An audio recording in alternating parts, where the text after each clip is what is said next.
Across Newcastle and the Hunter, 2NURFM 103.7. Every second Friday we catch up these days with one of our new friends. She's the happy renovator, Werine Erasmus. And Werine, always a smile on your face, so that must mean there's some renovations happening for you after this. That's right, and it's a happy Friday. A good place to start. All right, it is our radio renovations, and today we are actually, Werine, talking very much on the renovating side of it. Obviously, before you go ahead and start, tearing up the place, there's a lot of preparation. And I guess that can also come into the fact of the money side of things, which you have to look at. In terms of maybe going and borrowing for money for renovation, is this something that you see a lot of people do? And is it something that's generally recommended, do you feel, or not? Look, Mark, that option's always available to us. When we approach the lenders, they are always willing to lend us some more money. That's no surprise there. My advice would be always in the first place, only buy a property if you can afford it, meaning afford the repayments. And the same applies to borrowing extra money for renovations. Only borrow the extra money if you can afford it. That's a good point, because a lot of times people buy a property thinking, well, look, I can't afford something that's still being built, so that you drop under a little bit. And then you got to look at also factoring in, I guess, is what you're saying, that the money for any renovations, factor that into the budget as well. That's correct.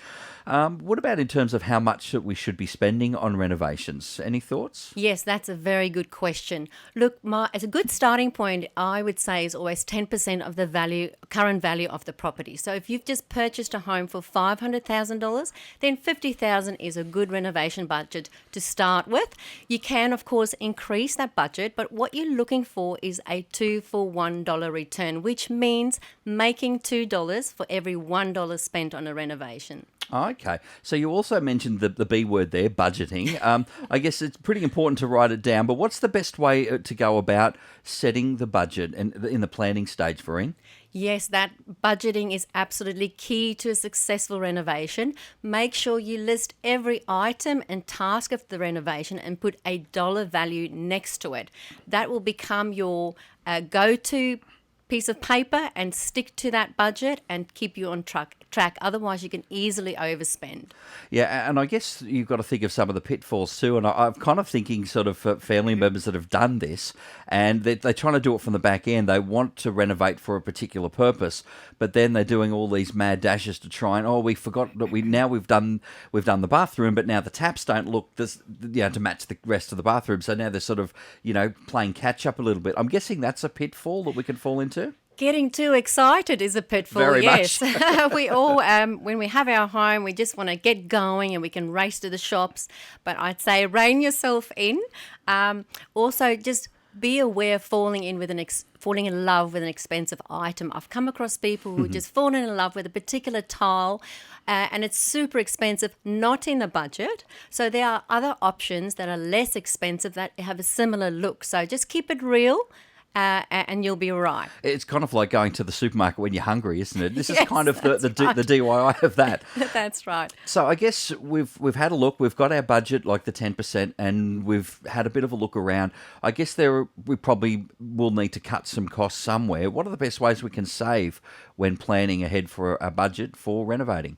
Yes, Mark, we're in a world where it's easy to compare. Don't go race out and buy the first oven you see. Have a look online, compare it with the specials in store and negotiate. We're in a world where everything is negotiable, Mark. So negotiate. And we also have a lot of rewards cards. So use those. I know personally I have a Visa card where I earn points and easily at the end of the year I get about $1,000 I can spend on a Bunnings gift card. So that always helps out. So I guess any way you can and probably save is probably worth considering. And I think that from what I'm getting, Werine, the key message is just take your time. Don't rush out. That's right. And stick to the budget. That's hard for a lot of people, though. But I guess home, for most of us, the biggest purchase we'll ever make, right? And that's right. If we're adding on or doing those renovations, we have to think of it within the context of part of that larger purchase. That's right. All right, Werine, I'll leave you with it. I know you've got some renovating to do this afternoon. So thank you, as always, and we'll catch you in a fortnight. Thank you, Mark. And she is a happy renovator as part of our radio renovations. We haven't really got a team for you yet, but it's just you, Werine. She'll be back next fortnight for us at 2NURFM. 2NURFM, a broadcast service of the University of Newcastle.